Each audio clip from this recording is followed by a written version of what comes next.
The Book of Ruth. Ruth, chapter 1. In the days when the judges ruled, there was a famine in the land. So a man from Bethlehem in Judah, together with his wife and 2 sons, went to live for a while in the country of Moab. The man's name was Elimelech. His wife's name was Naomi, and the names of his 2 sons were Mahlon and Chilion. They were Ephrathites from Bethlehem, Judah, and they went to Moab and lived there. Now Elimelech, Naomi's husband, died, and she was left with her 2 sons. They married Moabite women, one named Orpah and the other Ruth. After they lived there about 10 years, both Mahlon and Chilion also died, and Naomi was left without her 2 sons and her husband.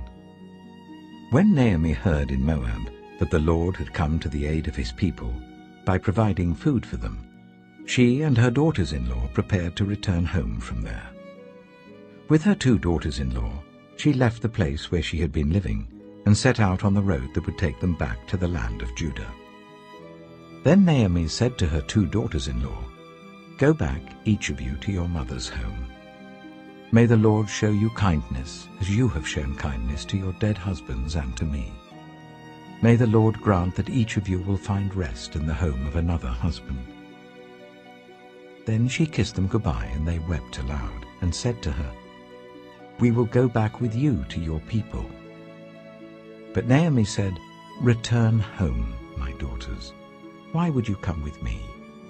Am I going to have any more sons who could become your husbands? Return home, my daughters. I am too old to have another husband. Even if I thought there was still hope for me, even if I had a husband tonight and then gave birth to sons, would you wait until they grew up? Would you remain unmarried for them? No, my daughters. It is more bitter for me than for you, because the Lord's hand has turned against me." At this they wept aloud again. Then Orpah kissed her mother-in-law goodbye, but Ruth clung to her. "Look," said Naomi, "your sister-in-law is going back to her people and her gods. Go back with her." But Ruth replied, "Don't urge me to leave you or to turn back from you. Where you go, I will go, and where you stay, I will stay. Your people will be my people, and your God, my God. Where you die, I will die, and there I will be buried. May the Lord deal with me, be it ever so severely, if even death separates you and me." When Naomi realized that Ruth was determined to go with her, she stopped urging her. So the 2 women went on until they came to Bethlehem. When they arrived at Bethlehem, the whole town was stirred because of them, and the women exclaimed, "Can this be Naomi?" "Don't call me Naomi," she told them. "Call me Mara, because the Almighty has made my life very bitter. I went away full, but the Lord has brought me back empty. Why call me Naomi? The Lord has afflicted me. The Almighty has brought misfortune upon me." So Naomi returned from Moab, accompanied by Ruth the Moabite, her daughter-in-law, arriving in Bethlehem as the barley harvest was beginning.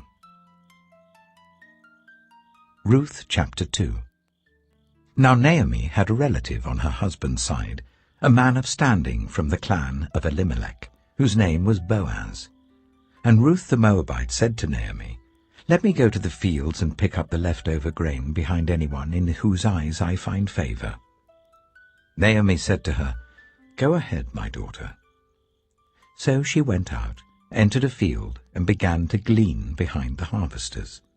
As it turned out, she was working in a field belonging to Boaz, who was from the clan of Elimelech. Just then Boaz arrived from Bethlehem and greeted the harvesters. "The Lord be with you." "The Lord bless you," they answered. Boaz asked the overseer of his harvesters, "Who does that young woman belong to?" The overseer replied, "She is the Moabite who came back from Moab with Naomi. She said, 'Please let me glean and gather among the sheaves behind the harvesters.' She came into the field and has remained here from morning till now, except for a short rest in the shelter." So Boaz said to Ruth, "My daughter, listen to me. Don't go and glean in another field, and don't go away from here. Stay here with the women who work for me. Watch the field where the men are harvesting, and follow along after the women. I have told the men not to lay a hand on you, and whenever you are thirsty, go and get a drink from the water jars the men have filled." At this, she bowed down with her face to the ground. She asked him, "Why have I found such favor in your eyes, that you notice me, a foreigner?" Boaz replied, "I've been told all about what you have done for your mother-in-law since the death of your husband. How you left your father and mother and your homeland and came to live with the people you did not know before. May the Lord repay you for what you have done. May you be richly rewarded by the Lord, the God of Israel, under whose wings you have come to take refuge. May I continue to find favor in your eyes, my Lord," she said. "You have put me at ease by speaking kindly to your servant, though I do not have the standing of one of your servants." At mealtime, Boaz said to her, "Come over here, have some bread and dip it in the wine vinegar." When she sat down with the harvesters, he offered her some roasted grain. She ate all she wanted and had some left over. As she got up to glean, Boaz gave orders to his men, "Let her gather among the sheaves, and don't reprimand her. Even pull out some stalks for her from the bundles, and leave them for her to pick up, and don't rebuke her." So Ruth gleaned in the field until evening. Then she threshed the barley she had gathered, and it amounted to about an ephah. She carried it back to town, and her mother-in-law saw how much she had gathered. Ruth also brought out and gave her what she had left over after she had eaten enough. Her mother-in-law asked her, "Where did you glean today? Where did you work? Blessed be the man who took notice of you." Then Ruth told her mother-in-law about the one at whose place she had been working. "The name of the man I worked with today is Boaz," she said. "The Lord bless him," Naomi said to her daughter-in-law. "He has not stopped showing his kindness to the living and the dead." She added, "That man is our close relative. He is one of our guardian redeemers." Then Ruth the Moabite said, "He even said to me, 'Stay with my workers until they finish harvesting all my grain.'" Naomi said to Ruth, her daughter-in-law, "It will be good for you, my daughter, to go with the women who work for him, because in someone else's field you might be harmed." So Ruth stayed close to the women of Boaz to glean until the barley and wheat harvests were finished, and she lived with her mother-in-law. Ruth chapter 3. One day, Ruth's mother-in-law, Naomi, said to her, "My daughter, I must find a home for you, where you will be well provided for.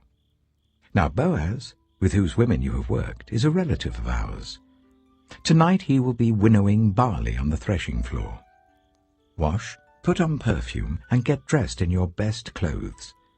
Then go down to the threshing floor, but don't let him know you are there until he has finished eating and drinking. When he lies down, note the place where he's lying. Then go and uncover his feet and lie down. He will tell you what to do."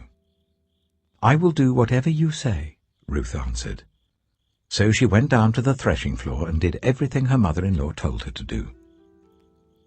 When Boaz had finished eating and drinking and was in good spirits, he went over to lie down at the far end of the grain pile. Ruth approached quietly, uncovered his feet, and lay down. In the middle of the night, something startled the man. He turned, and there was a woman lying at his feet. "Who are you?" he asked. "I am your servant Ruth," she said. "Spread the corner of your garment over me, since you are a guardian redeemer of our family." "The Lord bless you, my daughter," he replied. "This kindness is greater than that which you showed earlier. You have not run after the younger men, whether rich or poor. And now, my daughter, don't be afraid. I will do for you all you ask. All the people of my town know that you are a woman of noble character. although it is true that I am a guardian redeemer of our family, there is another who is more closely related than I. Stay here for the night, and in the morning, if he wants to do his duty as your guardian redeemer, good, let him redeem you. But if he is not willing, as surely as the Lord lives, I will do it. Lie here until morning." So she lay at his feet until morning, but got up before anyone could be recognized. And he said, "No one must know that a woman came to the threshing floor."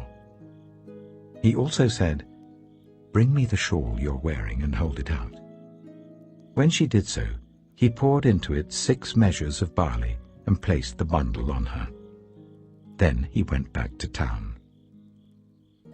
When Ruth came to her mother-in-law, Naomi asked, "How did it go, my daughter?" Then she told her everything Boaz had done for her, and added, "He gave me these 6 measures of barley, saying, 'Don't go back to your mother-in-law empty-handed.'" Then Naomi said, "Wait, my daughter, until you find out what happens, for the man will not rest until the matter is settled today." Ruth chapter 4. Meanwhile, Boaz went up to the town gate and sat down there just as the guardian redeemer he had mentioned came along. Boaz said, "Come over here, my friend, and sit down." So he went over and sat down. Boaz took 10 of the elders of the town and said, "Sit here," and they did so. Then he said to the guardian redeemer, "Naomi, who has come back from Moab, is selling the piece of land that belonged to our relative Elimelech. I thought I should bring the matter to your attention and suggest that you buy it in the presence of these seated here and in the presence of the elders of my people. If you will redeem it, do so. But if you will not, tell me, so I will know. For no one has the right to do it except you, and I am next in line." "I will redeem it," he said. Then Boaz said, "On the day you buy the land from Naomi, you also acquire Ruth the Moabite, the dead man's widow, in order to maintain the name of the dead with his property." At this the guardian redeemer said, "Then I cannot redeem it, because I might endanger my own estate. You redeem it yourself. I cannot do it." Now in earlier times in Israel, for the redemption and transfer of property to become final, one party took off his sandal and gave it to the other. This was the method of legalizing transactions in Israel. So the guardian redeemer said to Boaz, "Buy it yourself." And he removed his sandal. Then Boaz announced to the elders and all the people, "Today you are witnesses that I have bought from Naomi all the property of Elimelech, Kilion, and Mahlon. I have also acquired Ruth the Moabite, Mahlon's widow, as my wife, in order to maintain the name of the dead with his property, so that his name will not disappear from among his family or from his hometown. Today you are witnesses." Then the elders and all the people at the gate said, "We are witnesses. May the Lord make the woman who is coming into your home like Rachel and Leah, who together built up the family of Israel. May you have standing in Ephrathah and be famous in Bethlehem. Through the offspring the Lord gives you by this woman, may your family be like that of Perez, whom Tamar bore to Judah." So Boaz took Ruth, and she became his wife. When he made love to her, the Lord enabled her to conceive, and she gave birth to a son. The women said to Naomi, "Praise be to the Lord, who this day has not left you without a guardian redeemer. May he become famous throughout Israel. He will renew your life and sustain you in your old age. For your daughter-in-law, who loves you and who is better to you than 7 sons, has given him birth." Then Naomi took the child in her arms and cared for him. The women living there said, "Naomi has a son." And they named him Obed. He was the father of Jesse, the father of David. This, then, is the family line of Perez.